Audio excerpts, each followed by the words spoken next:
पंचविंशतिका के स्वाध्याय में दानोपदेश प्रकरण चल रहा है। दानोपदेश प्रकरण के हम 27 श्लोक ग्रंथ के क्रम संख्या की दृष्टि से देखें तो 225 श्लोकों का स्वाध्याय कर चुके हैं। अब ये 226वां और दानोपदेश प्रकरण का 28वां श्लोक अपन देखते हैं। उच्चारण करते हैं। सत्मागते किल विपक्ष जनेऽपि सन्तः कुर्वन्ति मानमतुलं वचनासनाद्यैः यत्तत्र चारु गुणरत्न निधान भूते पात्रे मुदा महति किं क्रियते न शिष्टैः। अर्थ है, अपने मकान में शत्रु जन के भी आ जाने पर सज्जन मनुष्य वचन एवं आसन प्रदान आदि के द्वारा उसका अनुपम सत्कार करते हैं। फिर भला उत्तम गुणों रूप रत्नों के आश्रयभूत उत्कृष्ट पात्र के वहां पहुंचने पर सज्जन हर्ष से क्या आदर सत्कार नहीं करते हैं, अर्थात अवश्य ही वे दानादि के द्वारा उसका यथा योग्य सम्मान करते हैं। कुल मिलाकर के ये बहुत अच्छी बात बताई जा रही है कि हमारे घर पर कोई शत्रु भी आ जाता है तो भी उसका जो सज्जन पुरुष है वे आदर सत्कार करते हैं, अच्छे वचन बोलते हैं और पानी की भी पूछते हैं। पानी की पूछने का मतलब ये सब चीजें हैं। तो लेकिन जब एक सज्जन पुरुष शत्रु का भी आदर सत्कार करते हैं तो जो गुणों के उत्तम गुणों रूप है, उत्तम गुण जिनके पास है, ऐसे जो पात्र है हमारे मुनिराज आदि, यदि वे आते हैं तो उनका आदर सत्कार या उनका जो दान आदि उनके प्रति होता है, किया जाता है, आहार दान दिया जाता है, वो क्यों नहीं करेगा श्रावक। जब एक शत्रु का आदर सत्कार हो सकता है तो एक मुनिराज का आदर सत्कार क्यों नहीं हो सकता है। और मुनिराज के आदर सत्कार का अर्थ क्या है? आहार दान इत्यादि देना। शत्रु के घर आने पर उसको पानी पिलाया जा सकता है, वह उसी आहार दिया जा सकता है, तो मुनिराज के आने पर उन्हें आहार क्यों नहीं दिया जा सकता है? क्या ऐसा सज्जन पुरुष कर सकते हैं? बोले कभी नहीं कर सकते। जो सज्जन होगा वह शत्रु का भी सत्कार करता है। ये तो मुनिराज है, रत्नत्रय धारी है। बहुत सरल श्लोक है, बिल्कुल सरल सा है, आप सब समझ जाएंगे, इसलिए अपन आगे बढ़ते हैं। अगला श्लोक है 29वां नंबर श्लोक। सूनोर्मृतेरपि दिनं न सतस्तथा स्यात् बाधाकरं बत यथा मुनिदान शून्यं दुर्वार दुष्ट विधिना न कृते ह्यकार्ये पुंसां कृते तु मनुते मतिमान निष्टम। बहुत बड़ी बात इसमें कही जा रही है। अर्थ है, सज्जन पुरुष के लिए अपने पुत्र की मृत्यु का भी दिन उतना बाधक नहीं होता जितना कि मुनिदान से रहित उसके लिए वह दिन बाधक होता है।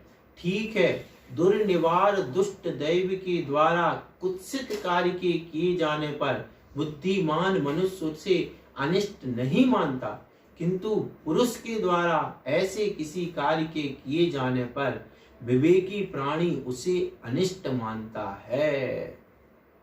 कितनी बड़ी बात है कि सूनोर मृते, सूनो यानी पुत्र, मृतेरपि दिनं न सतः तथा, उतना बुरा नहीं मानता किसी जो श्रावक है, सच्चे श्रावक की अब यहाँ बात चल रही है। जो सच्चा श्रावक है, सही गृहस्थ है, जो कि कहता है कि मैं देवशास्त्र गुरु का भक्त हूँ, सम्यक दृष्टि है, वह कैसा श्रावक होता है? सूनोर मृतेपि, बेटा मर गया तो उसको उतना दुख नहीं होगा जितना कब होता है? बाधा कर्म बत यथा मुनि दान शून्यम, जिस दिन उसने मुनि को दान नहीं दिया, आहार दान नहीं कराया, इतना बुरा लगता है।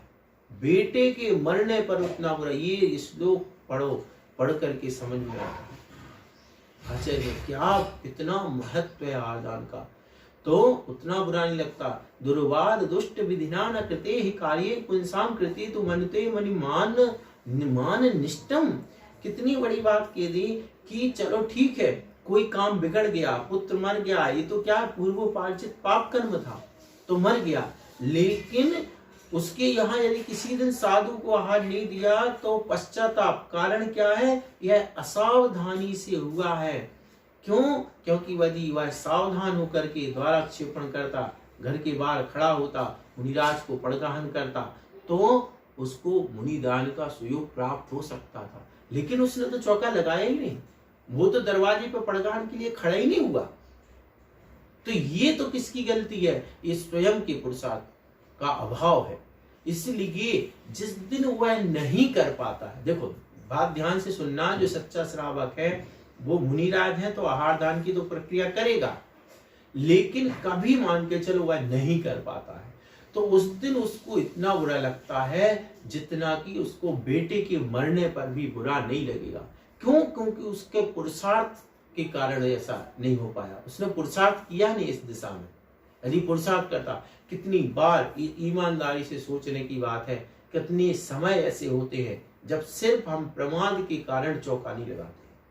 अब कौन लगा, इतनी मेहनत करनी पड़ेगी, एक कमरा खाली करना पड़ेगा, अब कौन करे, हैं तो 2 महाराज हैं, 3 चौके लग तो गए हैं, अब क्या जरूरत। तो इस प्रकार की सोच जहां बनती है, उस सोच को बताया जा रहा, यदि ऐसी सोच आ जाती है और वो आहार दान नहीं दे पाता है तो उसको इतना दुख होता है जितना कि बेटे के मरने पर दुख नहीं होगा। बहुत कठोर भाषा में यहाँ पे आचार्य महाराज समझा रहे हैं कि इस आहार दान, क्यों? क्योंकि पहले ही अपन समझ चुके हैं कि आहार नहीं दिया जा रहा, ये साक्षात रत्नत्र दिया जा रहा, मुनिराज को मोक्ष मार्ग दिया जा रहा। क्यों? इसी आहार के कारण उनके शरीर की स्थिति है और इस शरीर से ही वे रत्नत्रय का पालन करते हैं। तो इस प्रकार से यहाँ पे समझाया गया कि आहार दान की कितनी, मुनि दान की कितनी बड़ी महिमा है और सच्चा श्रावक कैसा होता है, मुनि दान के संबंध में सच्चे श्रावक की सोच कैसी होती है।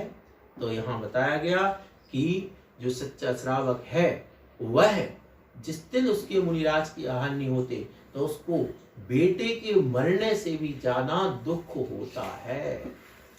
बाकी का यह श्लोक सरल है, व्याख्या तो इसकी जितनी की जाए उतनी हो सकती है। अगला श्लोक है 30 नंबर श्लोक। ये धर्म कारण समुल्लसिता विकल्पा त्यागेन ते धनयुतस्स भवन्ति सत्याः स्पृष्टाः शशांक किरणैरमृतं क्षरन्तश्च चंद्रोपलाह किल लभंत इह प्रतिष्ठाम। अर्थ है, धर्म के साधनार्थ जो विकल्प उत्पन्न होते हैं वे धनवान मनुष्य के दान के द्वारा सत्य होते हैं। ठीक है, चंद्रकांत मणि चंद किरणों से स्पर्शित होकर अमृत को बहाते हुए ही यहाँ प्रतिष्ठा को प्राप्त होते हैं।